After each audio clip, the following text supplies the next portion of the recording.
2025 pre-bid meeting.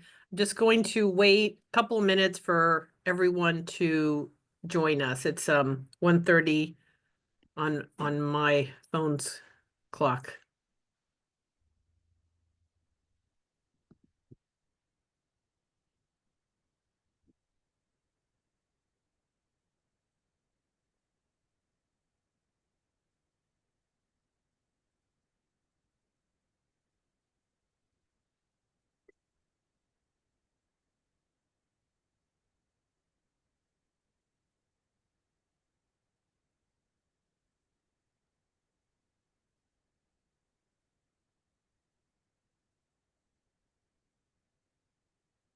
I see we have 41 participants that have joined us so far.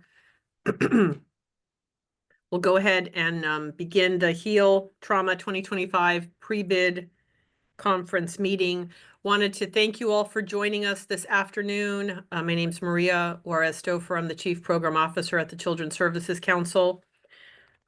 We have a packed agenda for you this afternoon. Just a couple of reminders. At the end of this pre-bid conference, you're going to have additional time to submit written questions to us through our CAP system. So just pay attention to the deadline for that, and we'll go over the deadline for the submission of those questions. Our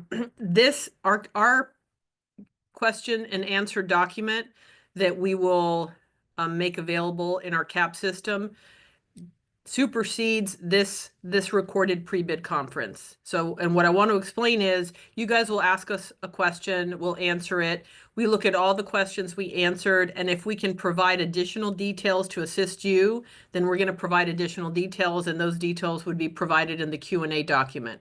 So please, please always go to the Q&A document and review it, because if we can give you more information, we will through that document. So again, the Q&A document supersedes this recorded pre-bid conference. The other information I wanted to share, if we're not sure of an answer, then we're going to let you know that we'll answer it in writing, and then the answer will come in the pre-bid Q&A document. So you may hear we'll answer it in writing, and that's where you'll see the answer. And then please refer to that pre-bid document at the end. So I've introduced myself. I am going to turn it over to Tricia Dowell, who is an assistant director in the Program Services Department who oversees our procurements. Tricia? Thanks, Maria. Good afternoon, everybody. I am going to go over a little bit of the general information about procurements. And Brooke, if you could share the document on the screen, we're going to start with page 15. And we're going to start with the cone of silence.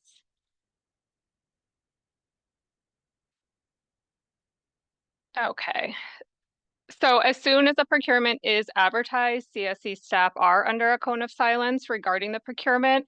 So the only time that we can answer verbal questions about the procurement is during this pre-bid that we're in right now. And the only time we can accept written questions is during the period for submission of written questions via the CAP system. And the time frame for this procurement for submitting those written questions is going to be today at 4 o'clock.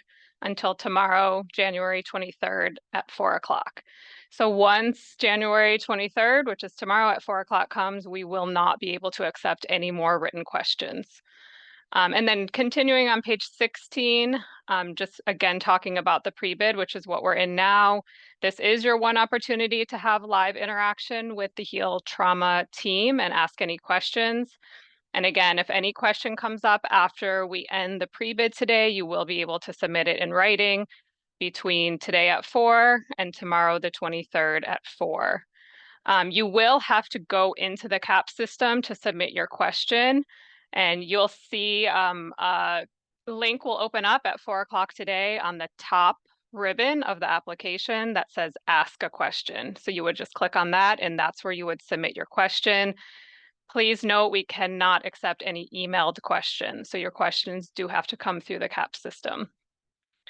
And then, as Maria mentioned, we will have a response to all of the questions that we answered today live in this pre-bid, and then any written questions, we'll create a pre-bid document, and that will be uploaded into the CAP system under the solicitation attachment section by January the 31st. And we do strongly encourage you to review that document. You do, again, it's not going to be emailed individually to you. You will get a notice that it's there, but it's on you to go into the CAP system and download it from all the attachments. All right, and then moving on to page 18, I just want to touch base on the terms of agreement. The initial term of the contract or the contracts that will be awarded under this procurement is October 1st, 2025 through September 30th, 2026. And then as you can see, there will be 3 optional renewal periods after that initial contract term. And at the bottom of that section, you will see a reference to our core contract. You could also look at the core contract template, which is in attachment 5 of the RFP. We just want to make clear that the terms and conditions of the core contract are not negotiable. So please ensure that you and your organization read through the core contract and that you're comfortable what's in there and that your organization is prepared to implement it as it's written. And then moving on to page 21, I just want to touch base on the conflict of interest. If you believe you have a conflict of interest as an applicant, you must disclose the nature and the existence of this conflict. In the actual application, when you start your application and go through the questions, there will be a specific question that explains what we consider a potential conflict, and that's the place where you would submit any information if you do believe you have a conflict. And then on page 23, we're going to look at the application rating tool section. So the rating tool is what we give to the raters in order to rate your applications. And it's in the attachment, in attachment number 2, so you can look through it and see how we kind of scored out each question. We always recommend you review the rating tool and compare it to your answers and ensure that your answers are within the parameters of the rating tool. And again, the rating tool is in attachment 2. And then I'm just going to go backwards a little bit, back to page 16. I just want to touch base on our CAP system. Most of you are familiar with it at this point, but this is our web-based system for submission and rating of procurement applications. There is a video available both on the CSC website about how to use the system, and then also in the procurement itself under the attachments will be a link to the video as well. If you have any technical questions on the use of CAPS, they can be submitted to the help desk. And that email, you'll see it on your screen. It's helpdesk@cscbroward.org. We can assist with any technical issues on CAPS up until the application is due, which in this case is February the 25th at 4 p.m. We do try to answer as quickly as possible, but of course we can't guarantee an immediate response, and the help desk is open during our business hours. So please keep that in mind as you plan out the completion of your application and as you review the timeline. And then just one last note, when you're in the CAP system, when you're starting your application, you're going to be asked for a proposal contact name and contact information. In the past, this name was on the Certificate of Accuracy and Compliance. We have switched it over to be within a field within the CAP system. This is the person that we would be contacting if there's a cure. And I think Erin will be going a little bit more over the timetable, but there's a very short turnaround time when there's a cure. That is the person that we will be contacting. So when you look at the timetable and see the period where we would be reaching out regarding cures, you need to make sure that the person you're putting as a proposal contact will be available 100% of that time. It's also the person who will be sent the information about your applicant interview date and time. So again, please choose that person carefully because they are the person we will contact regarding those items. Any questions on the things that I just went over? You can either, if you have a question, you can raise your hand or you could just unmute and ask the question. And I'm not seeing any, so And if you think of something later on my section, feel free to ask, but I am going to hand it over to Erin Byrne, one of our other assistant directors in program services, and she's going to talk some more specifics about the HEAL program. Thanks, Tricia. Good afternoon, everyone. We are going to start on page 3 with the timetable of important dates for the HEAL RFP. What I would highly recommend for you all, if you haven't already done so, is to print out this document and keep it handy for reference, as it obviously contains all the pertinent dates for a seamless RFP experience. Tricia has already provided the dates for the submission of written questions as well as the responses to the questions. So I am going to highlight the deadline for submission for agency financial viability. That deadline is February 7th, 2025 by 4 p.m. Our fiscal department will provide additional details later on in the presentation, but do please take note of this date, as this deadline is critical for you all as potential applicants. If you don't meet this deadline, unfortunately, you cannot proceed with your application. So that's a good one to keep visible for you all. The next one would be the deadline for submission of the applications. That is February 25th, 2025 by 4 p.m. I can't express this enough. This is another critical date and time. 4 o'clock is the deadline. If you submit it even 1 minute late, unfortunately, you have missed the deadline. So please make sure that you are working with your team who's responsible for submitting your application and ensure that they are aware that it is due by February 25th at 4 p.m. The next deadline that I'd like to share with you all is the notice of fatal flaw and cure notices. Those will be shared between the period of February 26, 2025 through March 3rd, 2025. And again, please be cognizant of who your proposal contact is, because that information will be shared with them. Next item would be applicant interviews. We will be holding those on April 15th and 16th. Please note these will be held in person at the CSC office. As the date gets closer, we will be sending you all your assigned date and time for your agency's interviews. But what we would recommend at this time is that you please put these 2 dates as a hold on your calendar so you are aware of the potential dates that might be forwarded to you at a later date. The council awards will be presented at our May 15th council meeting, where our council members will review and vote on the awards, with contract negotiations beginning quickly thereafter, as you can see on May 16th, with contracts becoming effective as of October 1st, 2025.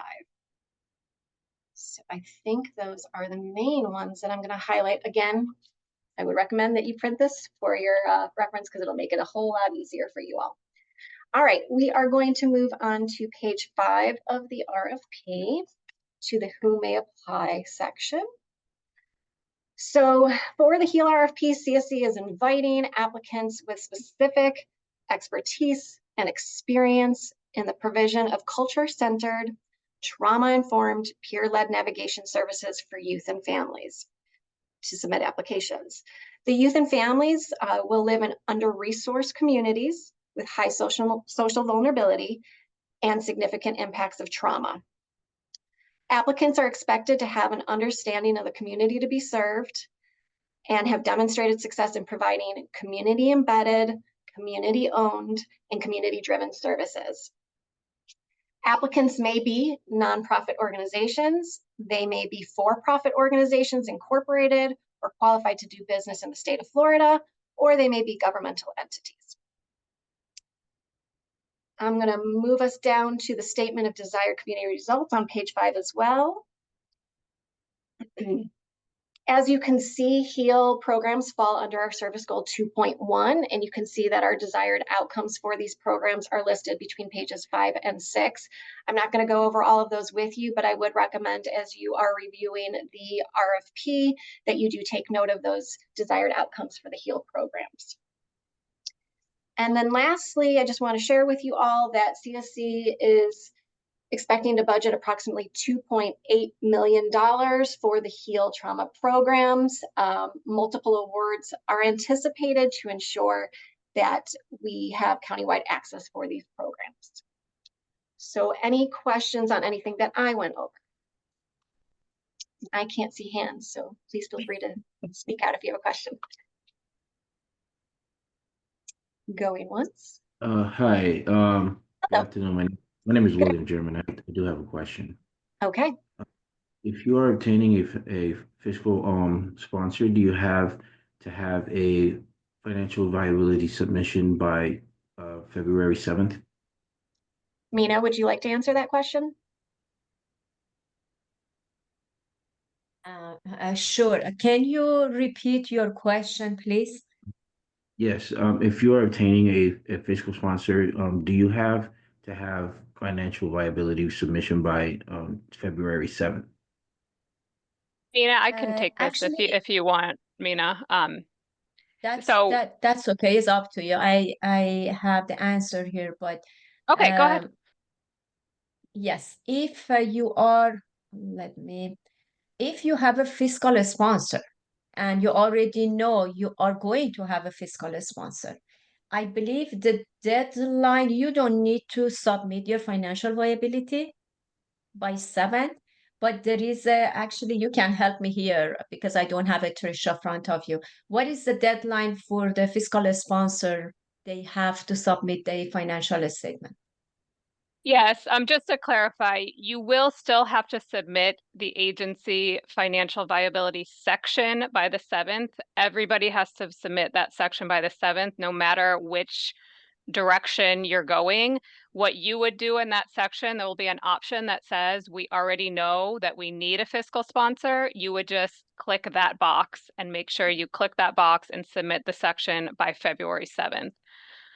Other people, they will submit their financial statements by that time. But again, we do put the option there. If you're an agency that already realizes that they need a fiscal sponsor, you don't have to submit your financials, but you do have to indicate that you will be getting a fiscal sponsor by the 7th.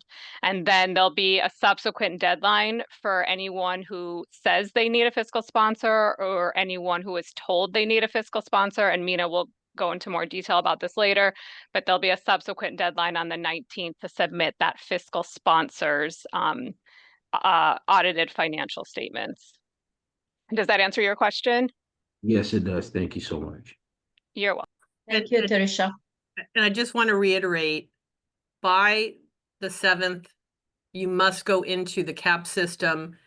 And if you're going to, if you know you want a fiscal sponsor, you need a fiscal sponsor, you must go into the CAP system by that deadline, click the box that Trisha described about needing a fiscal sponsor. If you don't do that, that's the same as not submitting anything, and then you can't proceed with your application.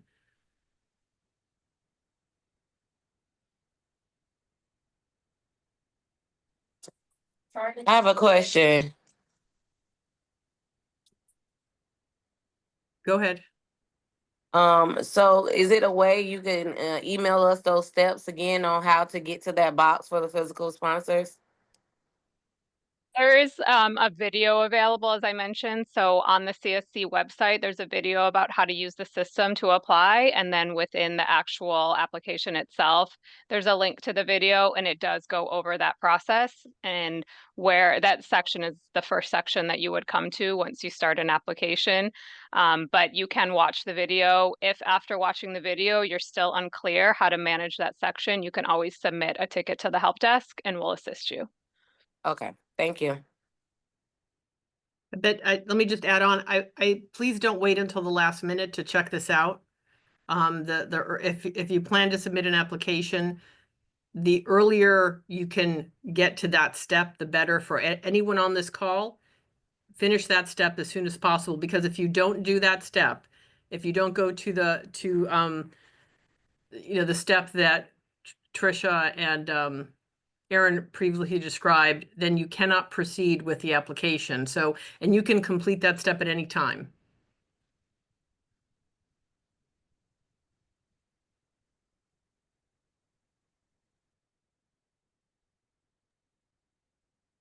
Are there any other questions before we move on?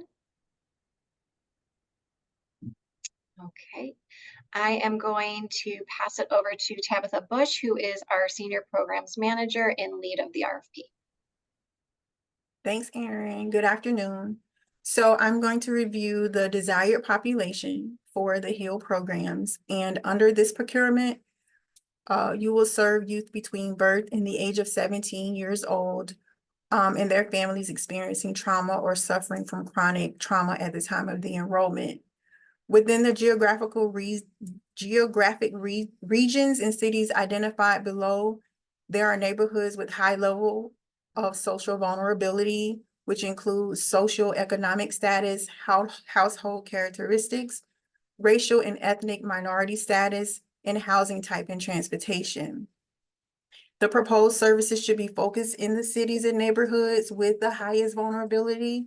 And the regions and cities of focus for this RFP is the North area, which covers Coral Springs, Deerfield Beach, and Pompano Beach.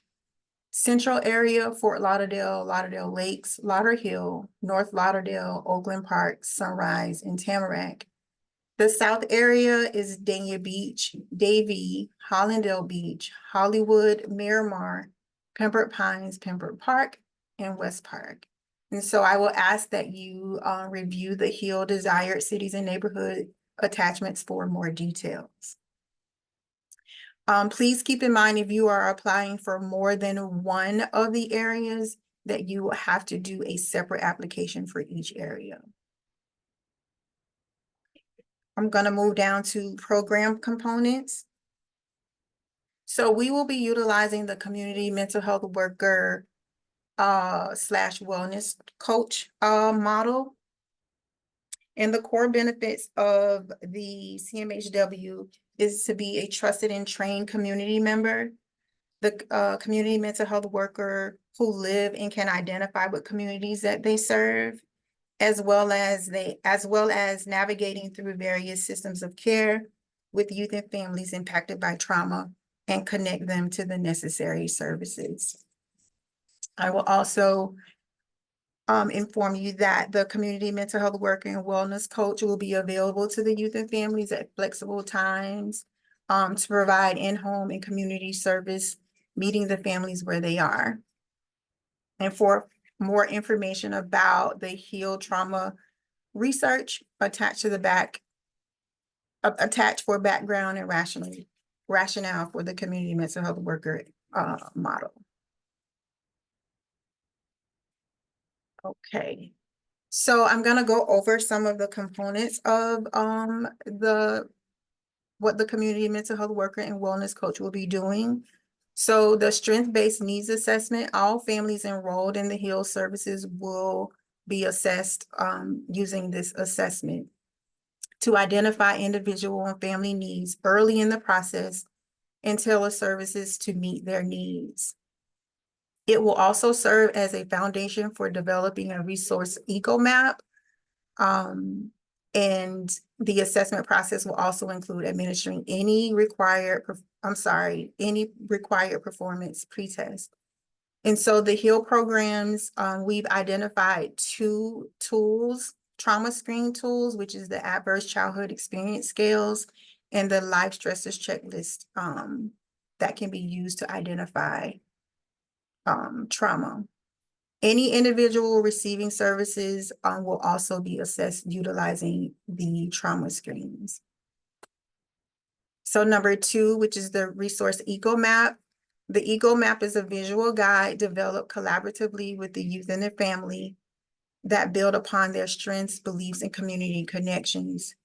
The resource eco map will be based on assessment results and will include the service provider and contact information for each resource provided to meet the identified need. Also, the benefits of the resource eco map is that this is a live breathing document. And so anytime that the family is connected to services or if additional services is needed, that information will be shared with the family on the resource eco map. So upon discharge from the program, the resource eco map will be provided to the participants so that they can continue to use it as a wellness tool. Number 3, family empowerment. And so when the CMHW and the wellness coach, they will utilize a strength-based approach to address needs and link to the appropriate community resources. When needs are identified, the CMHW will provide a warm transfer service to families by ensuring clients are directly connected to community resources.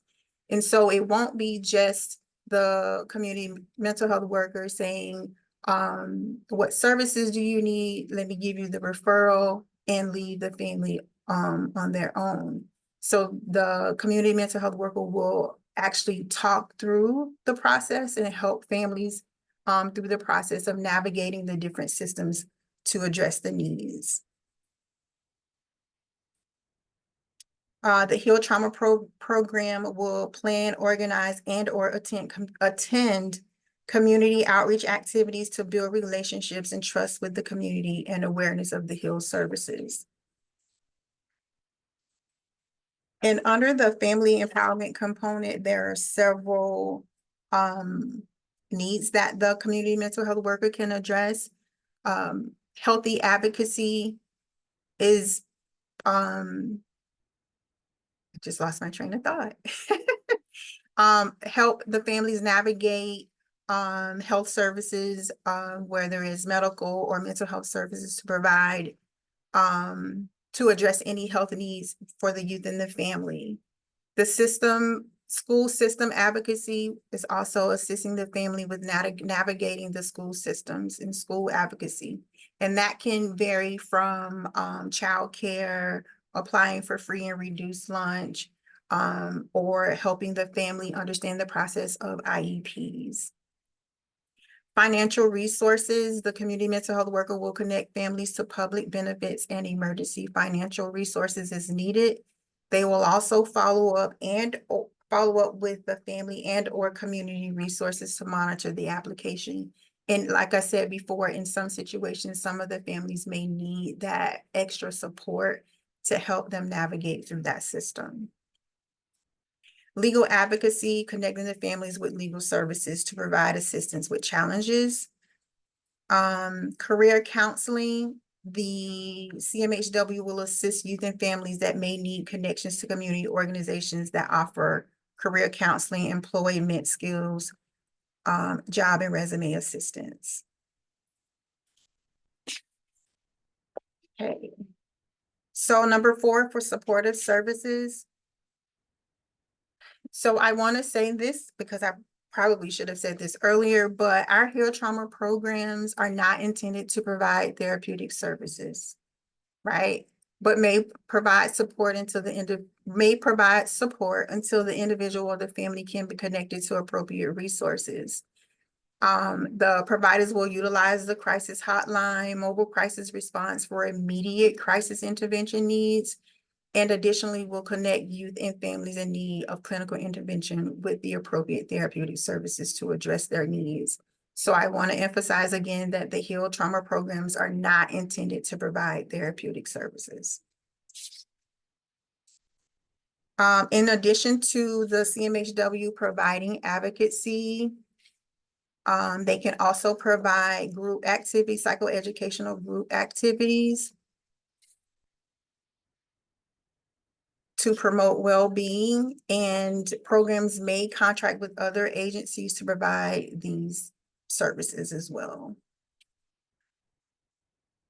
Applicants who are interested in providing alumni services, the alumni services is to provide a level of support of active clients and for them to continue to receive additional support.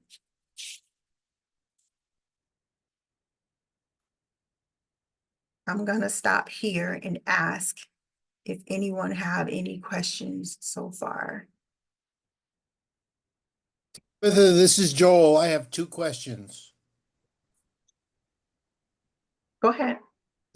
The first question is, in the 3 areas of the county, I'm just presuming, like, for example, in the central area, you don't have to respond to all the cities. You can identify where you want to provide the services, or if you pick the central area, are you responsible for providing services in all of those geological areas. Maria or Aaron, you want to respond to that? Joel, we'll answer your question in writing. Okay.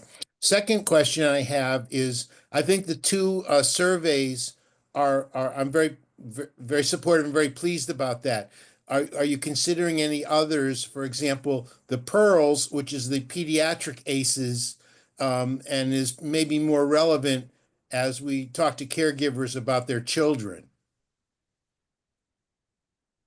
You said it was called Pediatric ACEs? It's Pearls, Oh, Pearls. PEARLS, but it's called the Pediatric ACEs and Related Life Events Screen, which is ACEs, but it's for a caregiver to respond about about a child who can't answer those questions.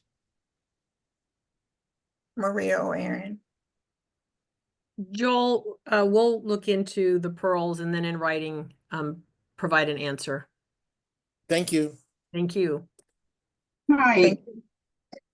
this is Sandra Cooper Boynton. Just a quick clarification. Did I understand that the CMHW and the WC need to reside in the regions they're providing services to? Yes, Okay, thank you. thank you for your question. Joel, thank you for your question. Okay, so we're going to staff requirements.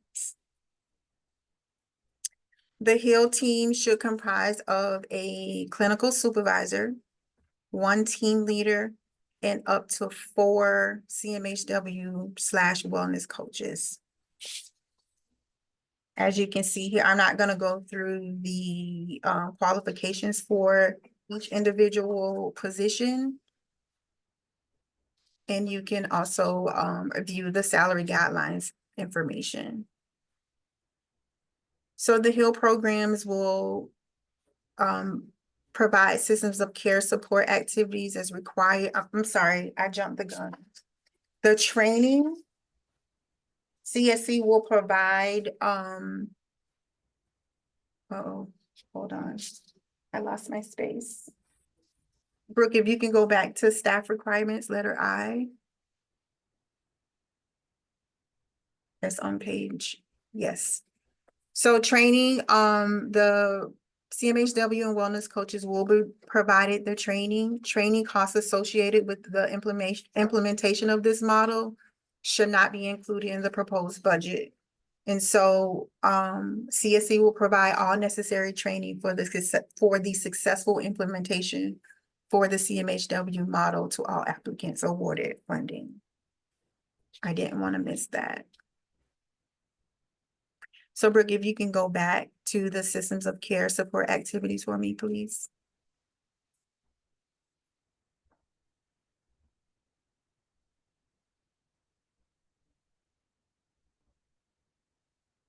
Nope, the other way. We're on page 10, sorry. Tabby, there's two questions, one from Angine and one from, Okay. Angine, Go. do you want to go first? I don't know who Yeah. had their hand up. Good morning, Angie Moss with Hosanna for Youth. My question is, where it states for the clinical program supervisor, there's a distinct they must have a master's degree in social services. Do it have to be a master degree? Could it be like a doctorate's degree? Is it just specified for the master degree in social service? So I'm understanding your question. You're asking if the individual interested in this position can have a degree higher than a master's degree? Correct. So Maria. the answer is yes. We want an individual who has a degree and experience in social services, therapy, et cetera.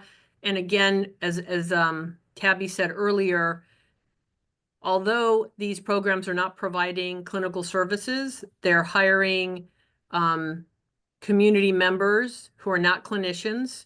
They're hiring peers from the community, but they are going to be working with families that have had traumatic experiences, and they themselves may have also, meaning the community mental health worker or wellness coach, whatever, whatever you want to call them, they also may have had traumatic experiences. So in engaging with the families, they may need the support of this master's level clinician as the lead of this program to help them and the family. So that's why we're requiring that at least a master's level clinician be there. If you have someone at a higher level, that's okay as well. Thanks for your question, Angie. Shawana? Can the agency apply for multiple areas? Yes, but you will have to do separate applications for those areas. Thank you. You're welcome. Thank you for your question, Shawana. So, and Tabby, just to add a point of clarification. So when we talk about the areas, we're talking about central, north, and south. So if you want to apply for central and you want to apply for north, that's 2 applications. If you want to apply for all 3 regions, that's 3 applications, just to be clear. Got it. Thank you. Anyone else? Because I can't see anyone else hands are up. Okay. Systems of care support activities and required meetings. The HEAL programs, these are the list of meetings where we have the community partnership meetings that take place monthly, the learning communities, and the asset-based community development meetings. As you can see, there is a list of staff development and training requirements for the community mental health worker, wellness coach, the team lead, as well as the clinical supervisors. Keep going, Brooke. And that is the end of my portion. And Tabby, can you Yes. just, the trainings that are listed, are they provided? Can you clarify who's providing those trainings? Through the training collaborative, through the CSE Yeah, training. so collaborative. all of the trainings that are listed on this RFP will be provided through the CSE training collaborative. So once the providers have received, are part of the HEAL program, you all will have the opportunity to do the trainings through the training collaborative, and they are usually happening, as you can see, the timeframes within a 3-month or 6-month of the very first year of the contract. And then Joel has a question, Tabby. Yes. For agencies that are awarded this and they hire the appropriate staff, can other agency leadership go through the same training to make sure that the workers we've hired we're consistent in the messages that we give across? Yes, but we also want to be mindful that the paid trainings through the CSC collaborative are really only for the staff that is hired. So you will have, so for example, for I'll say the financial literacy coaching training, it's identifying that the community mental health worker and the wellness coach and the team leader attend that training, which is a required training for both of those positions. But if the clinical supervisor is interested in attending that training, they can attend that training. So it's specific to the HEAL team. But so let me just add on to what Tabby's saying.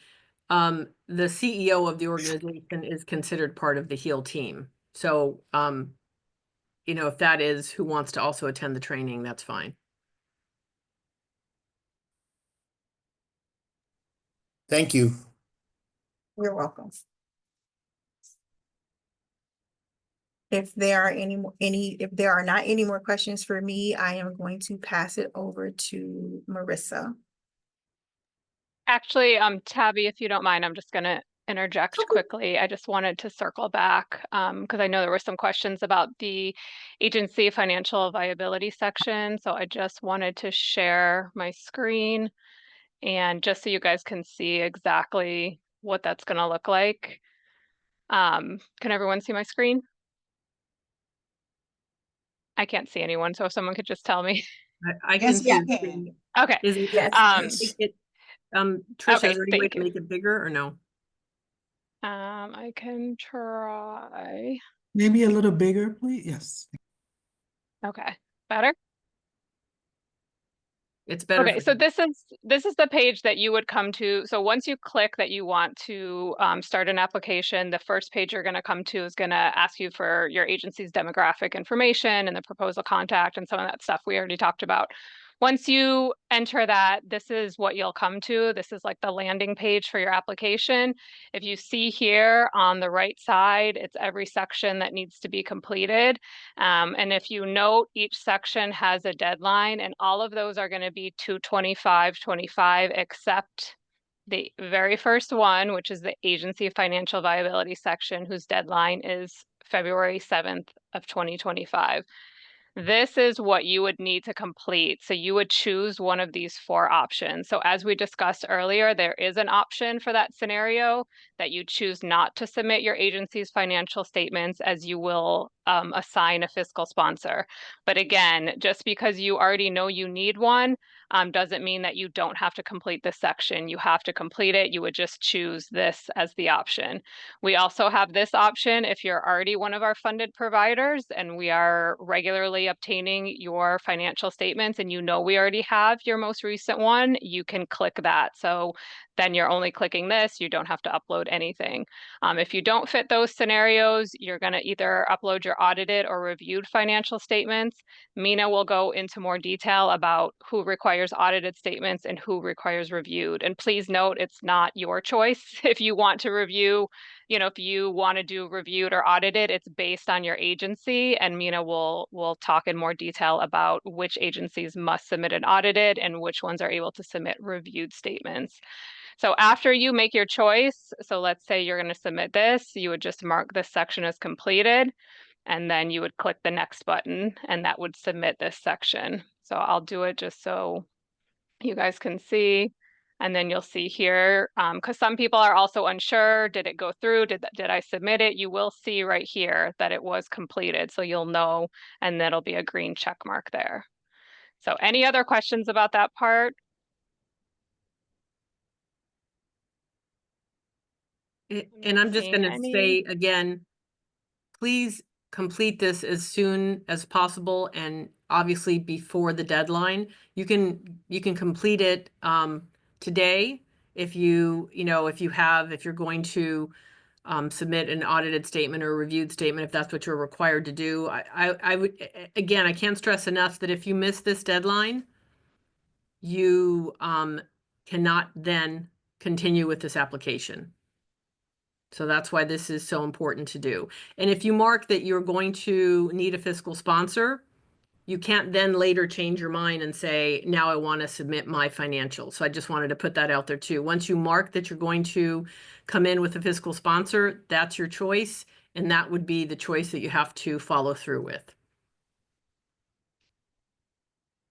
Are there any other questions about this section?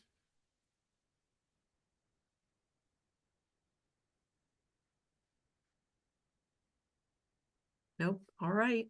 Yes, I'm sorry. William German again. I do have a question. If it says you must assign a qualified fiscal sponsor to your application in order to apply for funding. And you did. And you did. And it says change fiscal sponsor. What does that mean? I'm sorry, are you saying you already submitted the section? Yes, yes, and it says change fiscal sponsor is like an option. What does that mean? So up until the deadline of the fiscal sponsor's information, you could choose to change who your fiscal sponsor is.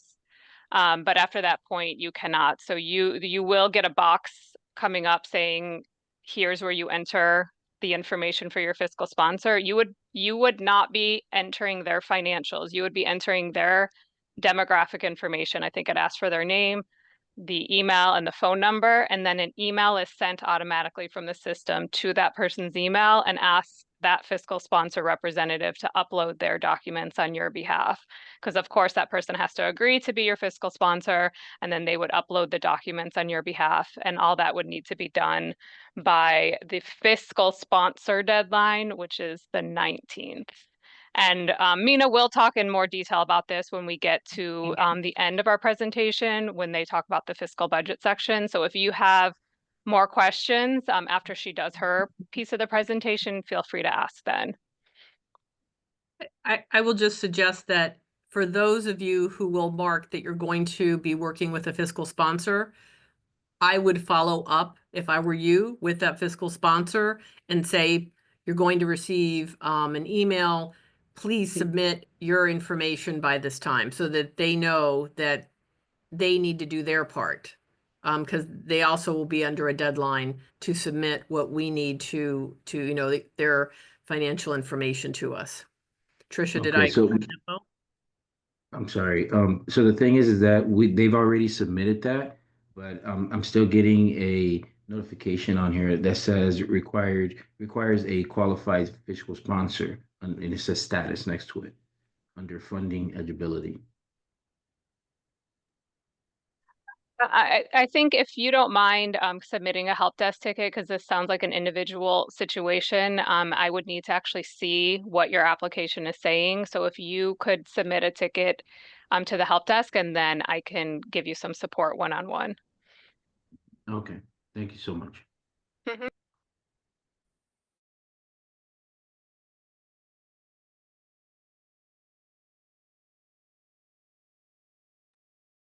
And then next up, I think is, I'm sorry. I'm sorry. Can you guide me how to submit the ticket? Yes, the email address would be helpdesk@cscbroward.org. Okay, perfect. And Thank you you'll so see much. it also on page 16 of the RFP. Perfect. Thank you so much.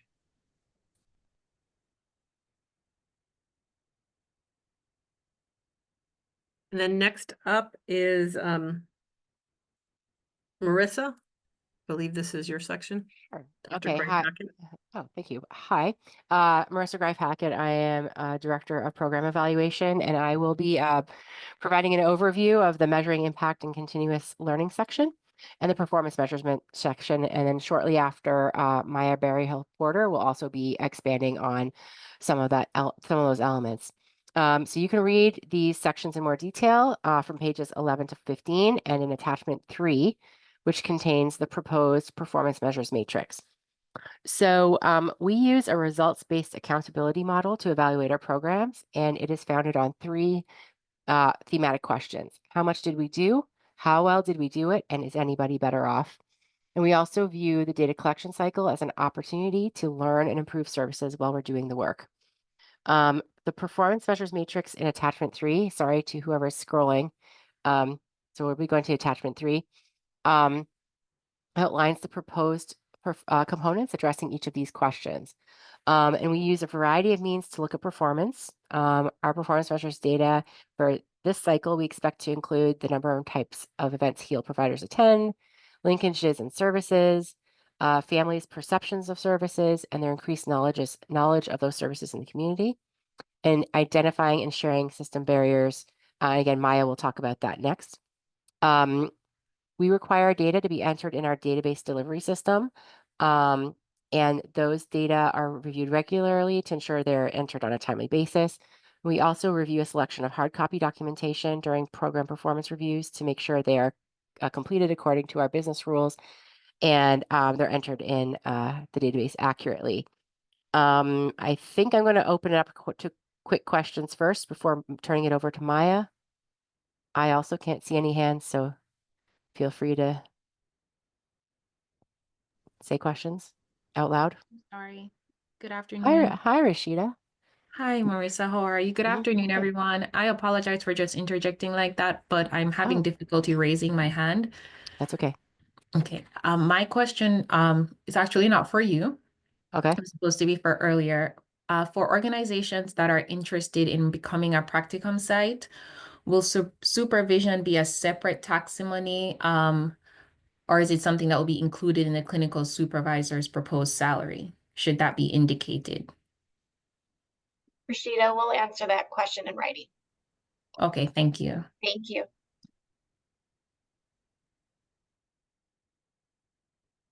Okay, any other questions regarding the performance measures matrix before we turn it over to Maya? Again, shout it out. Okay, and let me introduce Maya Berryhill Porter from the RAP department. Thank you, Marissa. Mhm. Hi, I'm Maya Berryhill Porter. I am the Assistant Director of Community Building. And, we're going to take it back to page 10. Tabby mentioned when she was going, I'll wait. Thank you, about the system of care activities. So feel free to read along with me because I want to make sure that you guys totally understand it, and I will read every word from the screen.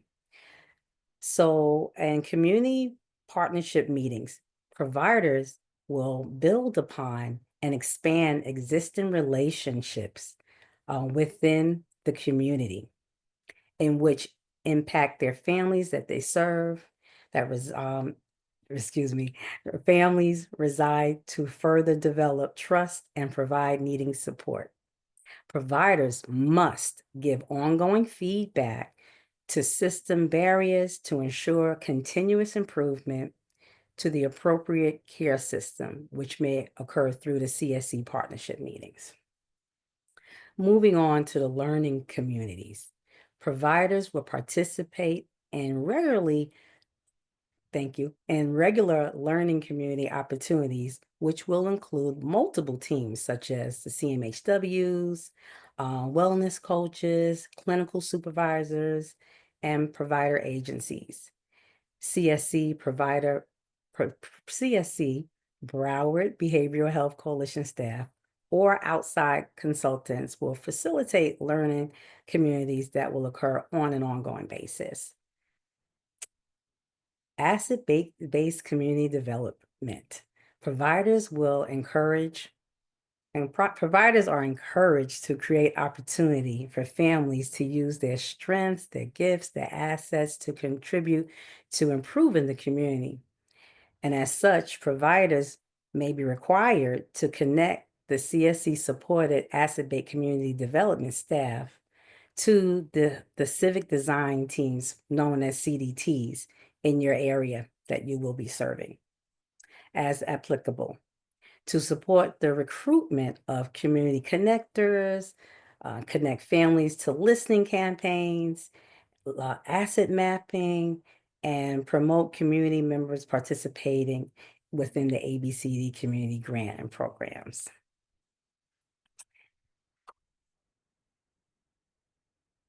So that's it for me. Anybody have any questions?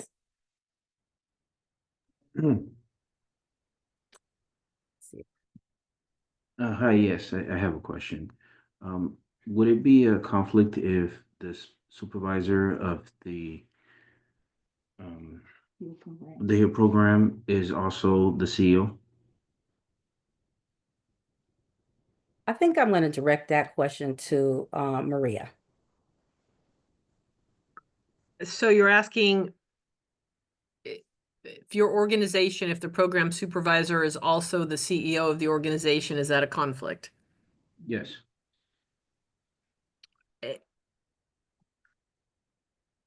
We do have those situations happen on a rare occasion, so that's not uncommon.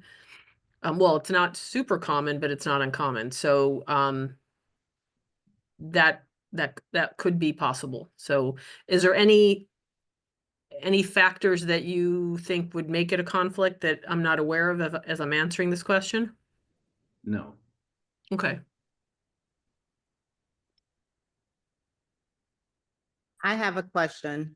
Looking at this for the asset-based community development portion where it mentions CDTs, is there already a layout or of the CDTs per neighborhood? Like because it says here, not all neighborhoods have CDTs. So is it, like, is that something we could be given information about ahead of time, or no? Absolutely, we have Eric. that, and we'll be able to answer that in writing so that you can see it. Thank you.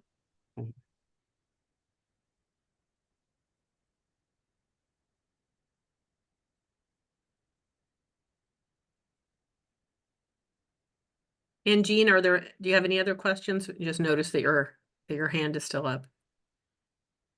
Okay.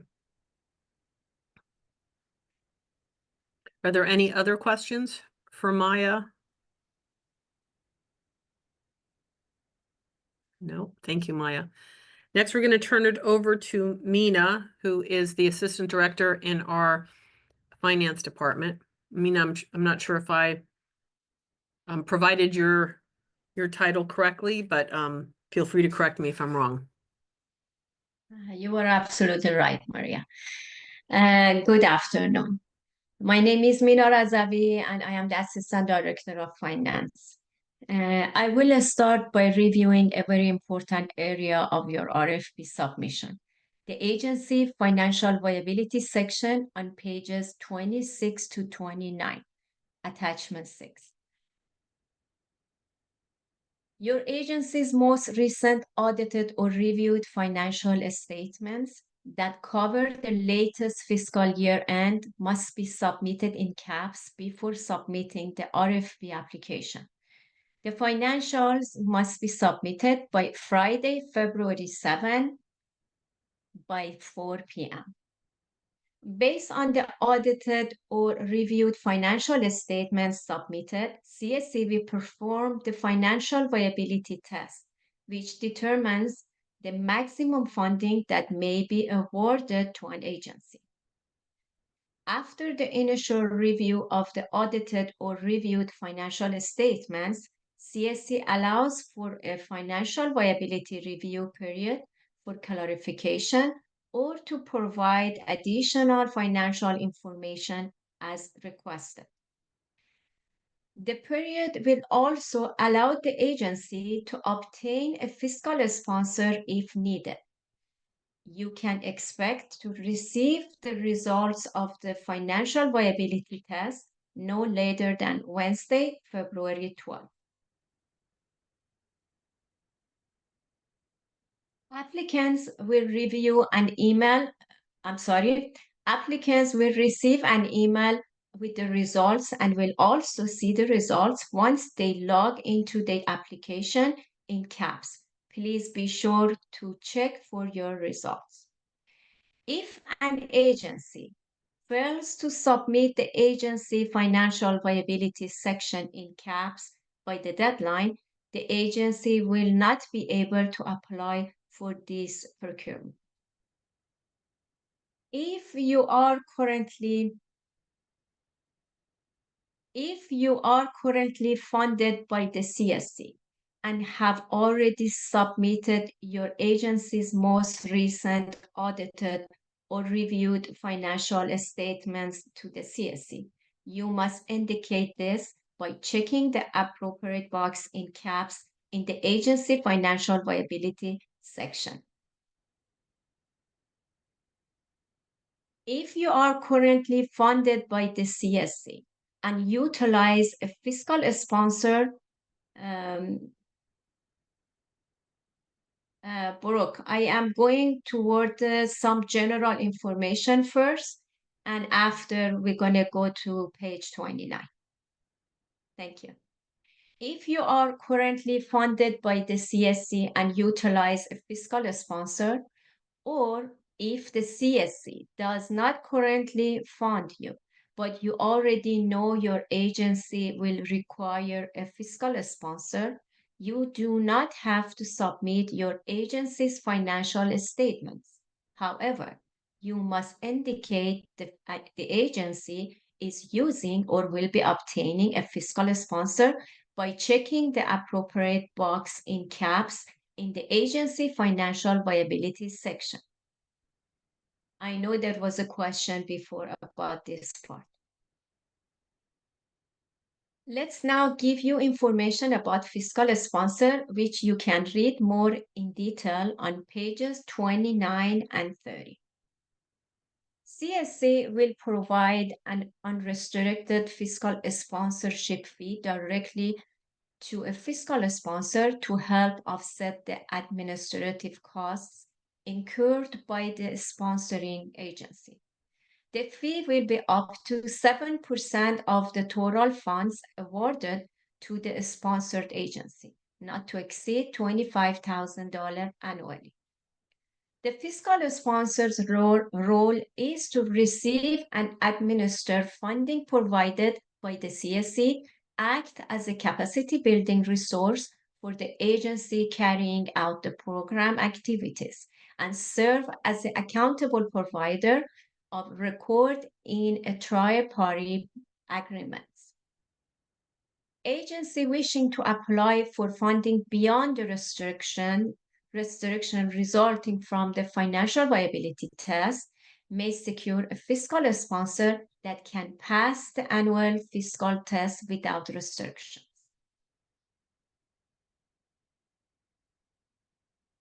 Let's now discuss your budget form, attachment 9 in your RFP package, program budget form. This is a critical part of the process, and we have provided some resources to assist you in creating your program budget form. Your guidelines to assist you in preparing the budget are in attachment 8. Some areas of your budget include a startup, page number 18 and 19 in your RFP.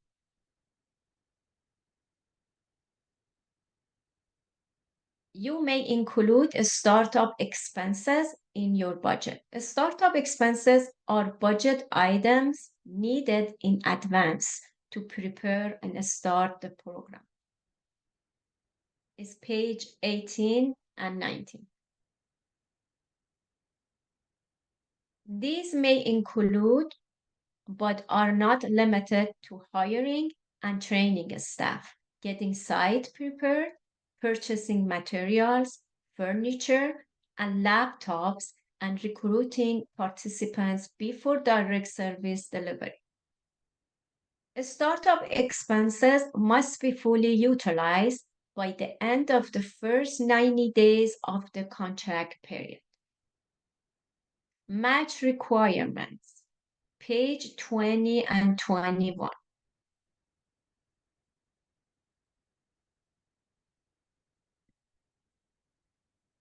There is a funding requirement of at least a 5% match for all funding provided through the CSC as we seek to fund projects that can operate in a fiscally sound manner.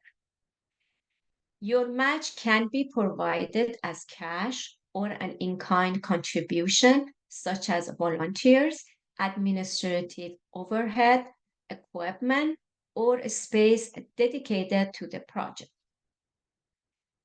Page number 21 in your RFP, administrative costs. Applicants may request up to 12% of the total direct service costs in administrative costs to manage the project. Administrative costs support the operation of your entire agency as a whole and are related to the agency's day-to-day operations and pertain to operation expenses rather than those expenses that are directly related to the provision of services. These include, but are not limited to, payroll costs, management and staff salaries, and audit fees. Page number 26 to 29. Actually, we're going to discuss your financial viability and performance requirement further. All agencies, page 26 to 29. All agencies requesting or renewing funding from the CSC must demonstrate financial solvency utilizing a financial viability test based on audited financial statements, which is required section of your application.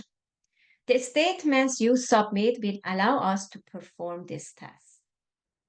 The test reviews 4 areas. 1, the current ratio.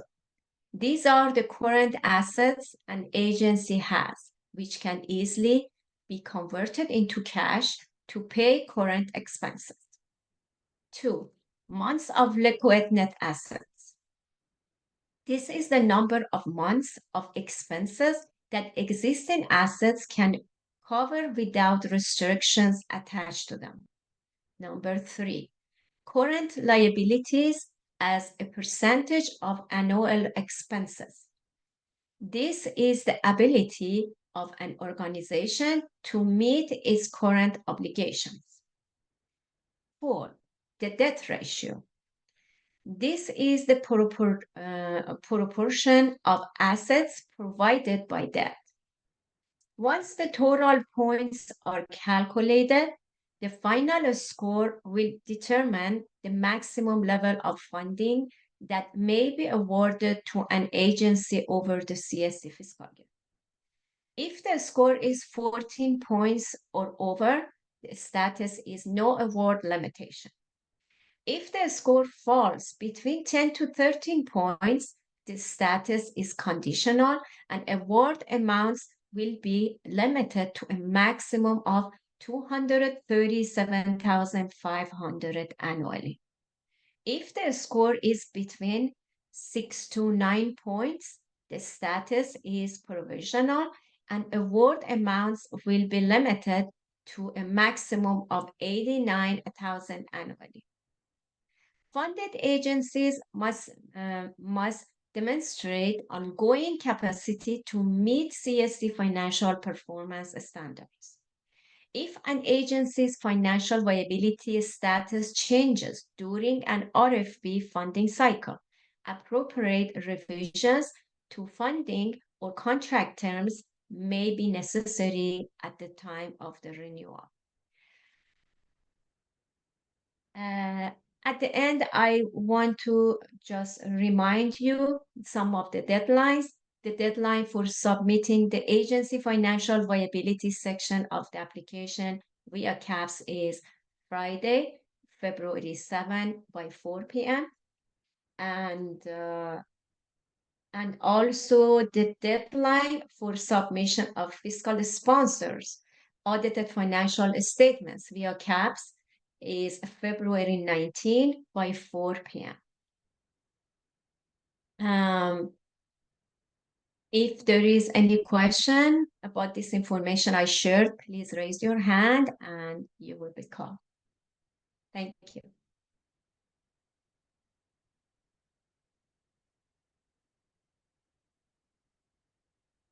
I can't see any hands. You can just ask your question because I cannot see who raised the hands. I have a question about the startup. This is Janaya from Healing Arts. If we're as a program that's held the Heal Trauma Grant before, will the startup expenses be extended to a program that's already had it? So actually, to answer this question, I'm going to ask Maria to answer this question because it seems like your question is if you have a startup, you're already in the program and the contract ended, you're trying to say if you can move it to the another year? No, so I think the question is if you're a current Heal provider and you plan to submit an application to be considered for funding under this open procurement. Yes. Can you, even though you're a current Heal provider, can you include in your budget startup expenses? So the answer is yes. Okay, thank you.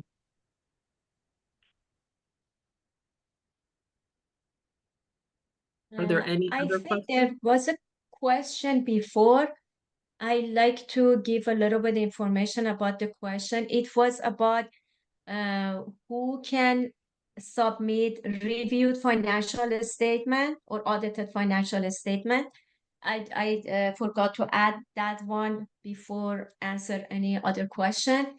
The agency with annual revenues greater than $500,000 will provide an audit conducted in accordance with generally accepted audited standards.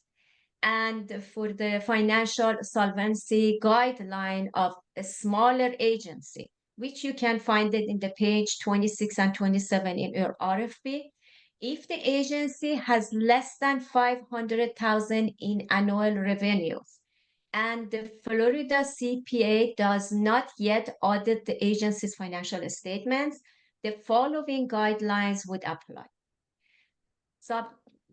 First one, submit financial statements that have been reviewed by a Florida CPA, regardless of how long the organization has been in existence. Reviewed financial statements include a statement of financial position, a statement of activities, a cash flow statement, and notes to the financial statements. The financial viability test will be conducted on the submitted reviewed financial statements. If selected for funding, the agency must agree to provide an audit by an independent Florida CPA within 180 days after the end of the agency's fiscal year. The agency agrees to financial reporting assistance from the CSC or designee such as a senior volunteer if there is not a fully qualified accountant on staff. It means the answer to your question is if your revenue is less than $500,000, you can submit your reviewed financial statement based on a requirement that we have. But if you agree, if you have a fund with us, we give you fund, you have 180 days from your year end to submit your actual financial statement, not the reviewed. We give you chance to give it to us after. But if your revenue is more than $500,000, you need to submit your audited financial statement. I don't know if I answered your question. I believe, William, you have a question?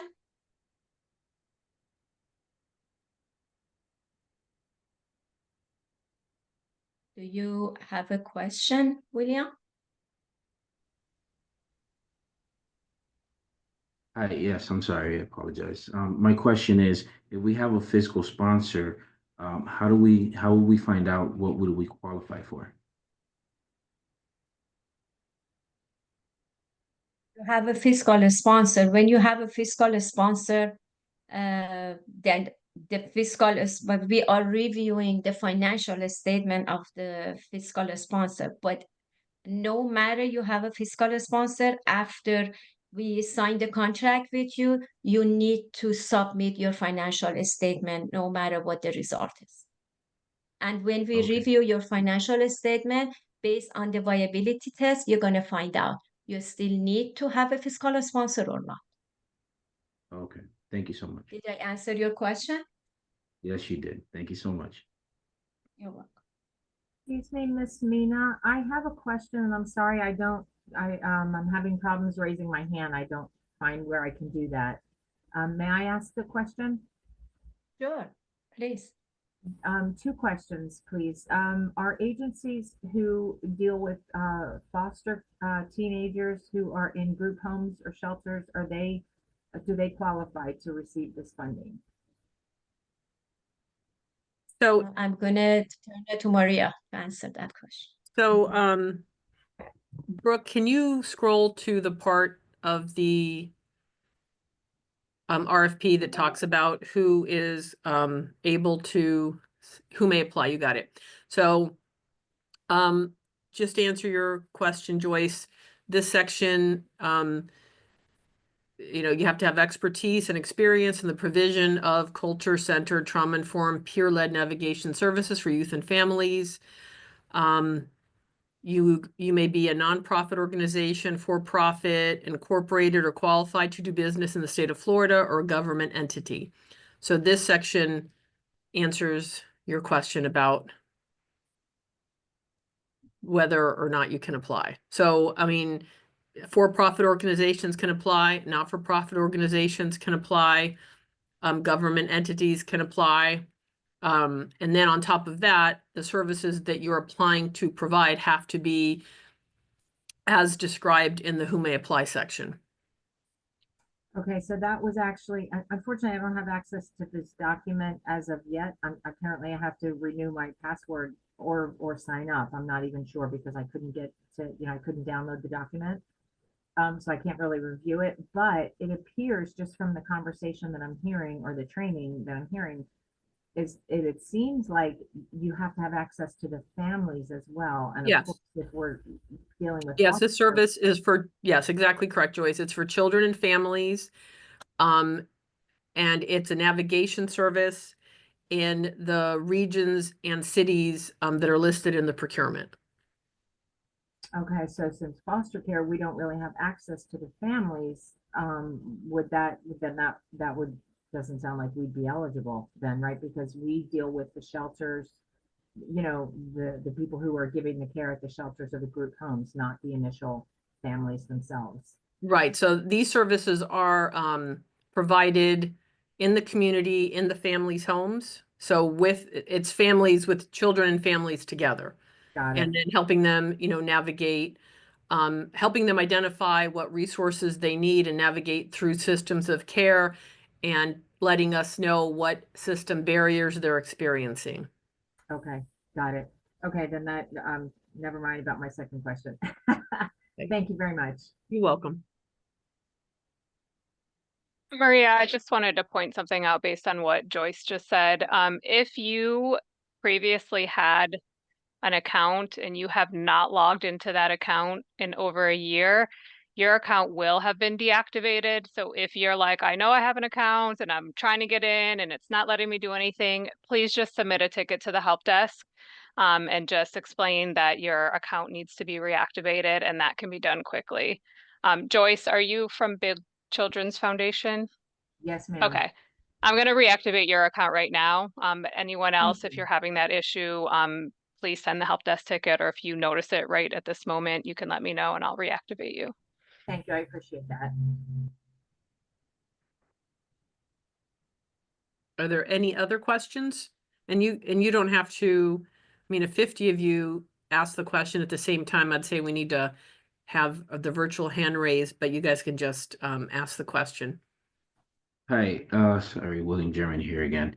My question is, in the beginning, in the front page, when we mentioned in regards to submitting for the fiscal sponsor, I know Mina just mentioned that eventually, even though you have a fiscal sponsor, you're gonna eventually have to still submit your information. How would that go if in the front page it gave you the options where it was either to, for you to submit your own or to have the fiscal sponsor? So once we get approved, I guess, or once they review everything, and then it's time to submit my information, how does that go?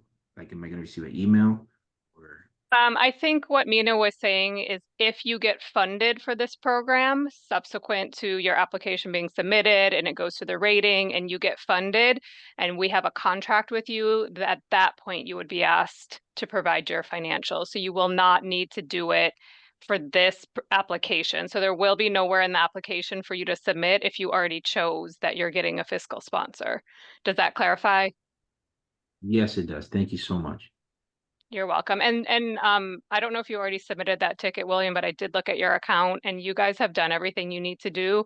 Your fiscal sponsor has already done what they needed to do. So now it's on our end. You guys are way ahead of the game. So it's on our end to review that piece, your fiscal sponsor, and you'll get a decision about that in the coming days. Awesome. Thank you so very much. And so for everyone else, I just wanted to, again, I know I've brought this up maybe 6 times, but I can't stress enough about the February 7th deadline to go into the CAP system. And Tricia showed you, you have 4 options that you need to choose between. And as Tricia earlier said, it was the audited financial. And then the second option, Tricia, was, I don't want to misspeak. Yeah, actually, Brooke, if you have queued up the first page of the AFF, that first attachment, the options are listed on there. So we could look at them on the screen. I think it should be page 42.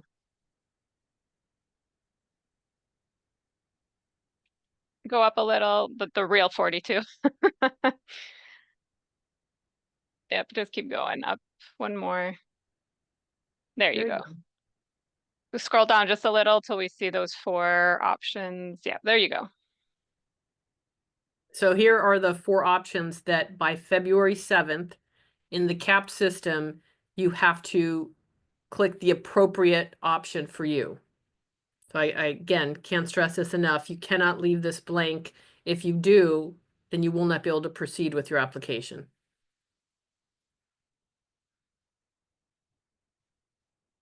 So are there, it's 2:51 right now. Are there any questions?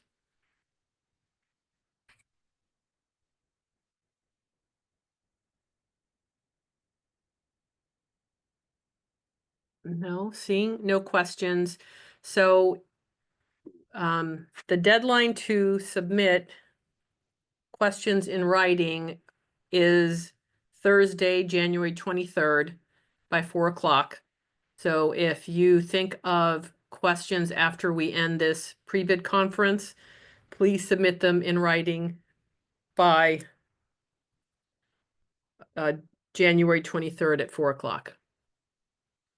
And then we will complete the Q&A document and post it within the CAP system by January 31st. We always try to get it posted sooner, so you may want to check to see if it's there sooner, but that's our deadline to get it posted for you. Before we end the pre-bid conference, are there any questions? Quick question. If you apply as a agency that's actually providing service, can you also act as a fiscal sponsor to another agency? Yes. Thank you. You're welcome. Are there any other questions?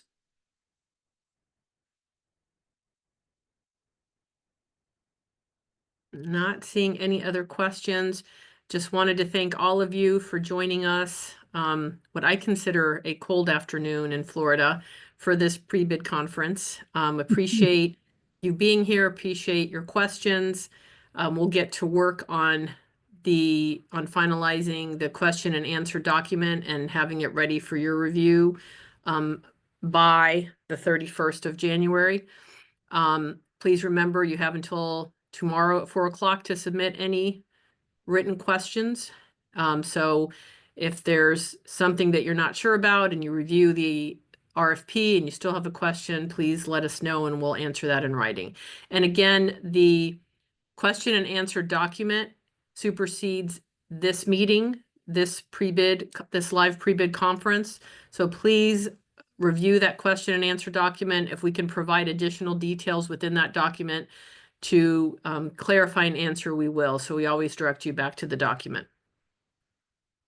So thank you all for joining us today. And then that would be the end of this pre-bid conference. Thank you so much. Thank you. Thank you. Thank you. Thank you, guys.